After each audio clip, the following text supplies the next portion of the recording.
अस्सलाम वालेकुम viewers, welcome to my channel किरत कुरान। व्यूअर्स, आज मैं आपके लिए सूरत मोमिन के रुकू नंबर 2 की किरत लेके आई हूँ। व्यूअर्स, सूरत मोमिन के रुकू नंबर 2 में आयत नंबर 10 से लेके आयत नंबर 20 तक आयत है। इससे पहले व्यूअर्स, मैं आपसे कहना चाहूँगी कि मेरी वीडियो को आखिर तक ज़रूर देखिए। अगर आपको पसंद आए तो इसको लाइक कर ले, इसको दूसरों के साथ शेयर कर ले और सब्सक्राइब कर ले, और साथ में लगी बेल के आइकन को क्लिक कर ले, ताकि आने वाले वक्तों में आपको मेरी आवाज़, मेरी नोटिफिकेशन सबसे पहले मिलता रहे। तो आइए व्यूअर्स, हम इसके पहले दुरूद शरीफ पढ़ लेते हैं, उसके बाद सूरह मोमिन के रुकू नंबर 2 की किरत समाप्त फरमाते हैं, उसके बाद इन आयत का तर्जुमा समाप्त फरमाएं। बिस्मिल्लाहिर्रहमानिर्रहीम।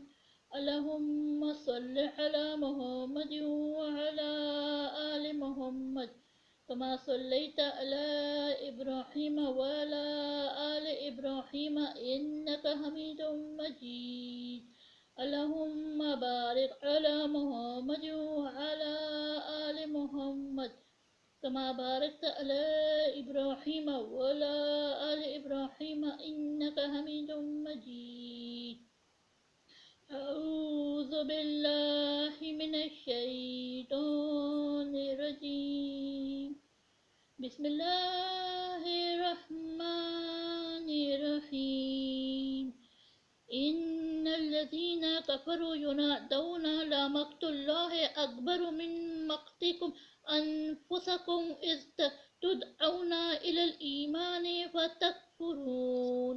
क़ालू रब्बना अमत्तना स्नतैनि फ़अह्यैतना स्नतैनि फ़अतरफ़ना बिज़ुनूबिना फ़हल इला ख़ुरूजिम मिन सबील।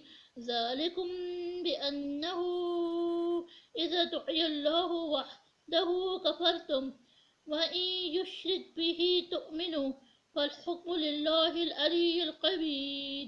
हुवल्लज़ी युरीकुम आयातिही व युनज़्ज़िलु लकुम मिनस समाइ रिज़्क़ा वमा यतज़क्करु इल्ला मन युनीब। फद्उल्लाहा मुख़्लिसीना लहुद्दीन वलौ करिहल काफ़िरून। रफ़िउद दरजाति ज़ुल अर्श युल्क़ि रूहा मिन अम्रिही अला मन यशाअु मिन इबादिही लियुनज़िरा यौमत तलाक़ यौम हुम बारिज़ून ला यख़फ़ा अलल्लाहि मिनहुम शै'उन लिमनिल मुल्कुल यौम लिल्लाहिल वाहिदिल क़ह्हार। अल-यौमा तुज्ज़ा कुल्लु नफ़्सिन बिमा कसबत ला ज़ुल्मल यौम इन्नल्लाहा सरीउल हिसाब।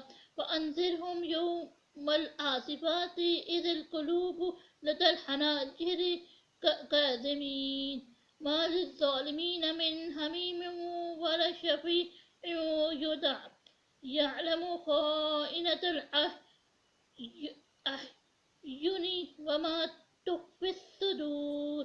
वल्लाहु यक़्दी बिल हक़्क़ वल्लज़ीना यदऊन मिन दूनिही ला यक़्दऊन बिशैइन इन्नल्लाहा हुवस समीउल बसीर। सदक़ल्लाहुल अज़ीम। शुरू अल्लाह के नाम से जो बड़ा मेहरबान नहायत रहम वाला है।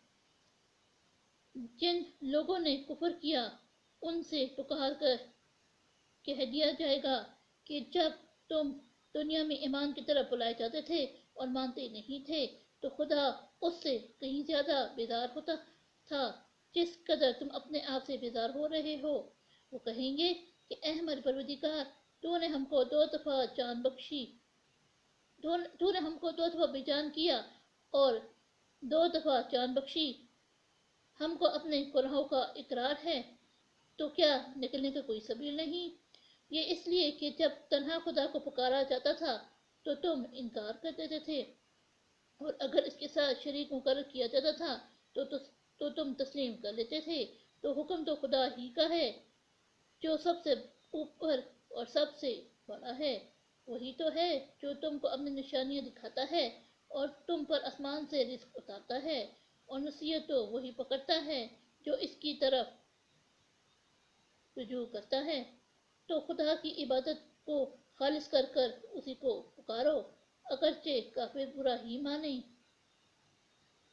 وہ مالک درجات عالی اور صاحب عرش ہے، اپنے بندوں میں سے جس کو چاہتا ہے اپنے حکم سے وحی بھیجتا ہے تاکہ ملاقات کے دن سے ڈرائے۔ جس روز وہ نکل پڑیں گے تو ان کی کوئی چیز خدا سے مخفی نہ رہے گی۔ آج کس کی بادشاہت ہے؟ خدا کی جو اکیلا اور غالب ہے۔ آج کے دن ہر شخص کو اس کے اعمال کا بدلہ دیا جائے گا۔ آج کسی کے حق میں بے انصافی نہیں ہوگی، بے شک خدا جلد حساب لینے والا ہے۔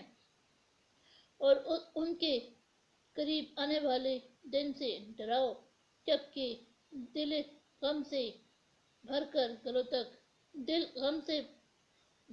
گھروں تک آ رہے ہوں گے، اور ظالموں کا کوئی دوست نہ ہوگا اور نہ کوئی سفارشی جس کی بات قبول کی جائے۔ وہ آنکھوں کی خیانت کو جانتا ہے، اور جو باتیں سینوں میں پوشیدہ ہے ان کو بھی، اور خدا سچائی کے ساتھ حکم فرماتا ہے، اور جن کو یہ لوگ پکارتے ہیں وہ کچھ بھی حکم نہیں دے سکتے۔ بے شک خدا سننے والا اور دیکھنے والا ہے۔ صدق اللہ العظیم۔